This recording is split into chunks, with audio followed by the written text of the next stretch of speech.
আমি হলাম ভজন, আমার বেড়ে যাচ্ছে ওজন, সেই কষ্টটা এইখানে বলো বুঝবেই বা কজন। খাচ্ছি আমি কম, বেশি করে নিচ্ছি দম, তবুও যেন মেমোরির থেকে বেড়েই চলেছে রম। ডাক্তারের কাছে গেলে সে ডায়েট দিল বলে দুপুরে দুটো ওটস আর রাতে কটা ফল নেবেন মুখে তুলে। বললাম সে তো নয় হলো, বেশ শুনতে লাগলো ভালো, তবে এটা লাঞ্চের আগে খাবো না পরে সেটা তো একটু বলো। এমনি ডাক্তার খুব ভালো, আমায় বললো বাইরে চলো, ফিস না নিয়ে এমনি দেখি আমায় দাঁড়িয়ে দিল। এই দুটো বোতামের ফাঁক দিয়ে ভুঁড়িটা সারাদিন থাকে চেয়ে, পেটটা আমি টেনে ধরে রাখি, পাশ দিয়ে সুন্দরী গেলে মেয়ে। অমনি পাস করলে হেসে আমিও দম ছেড়ে দিই কেসে, এরম ভাবে বোতাম ছিঁড়ে যাওয়া গেছে দু চারবার ফেসে। আমি চিড়িয়াখানা গেলে সেবার চার পাঁচটা ছেলে হিপোপটেমাস বলে আমার ছবি বাড়ি নিয়ে গেছে তুলে। সে কি যন্ত্রণার জ্বালা, বুক হচ্ছে কষ্টে ফালা, সেই জন্য চিড়িয়াখানা যাওয়া বন্ধ, ওই রাস্তায় মেরেছি তালা।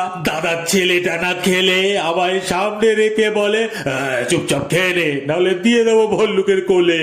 এখানে হয়েছিল বুক ফেয়ার, পাশে বসেছিলাম নিয়ে চেয়ার, একটা বাচ্চা দেখে আমায় বলল, বাবা বাবা কিনে দাও না টেডি বিয়ার। আমি দেখতে হয়ে যাচ্ছি অগা, আর যাচ্ছে না কো ভোগা, হে ভগবান আমায় আর একটু করে দাও রোগা। আমি ভজন, কবে কমবে আমার ওজন।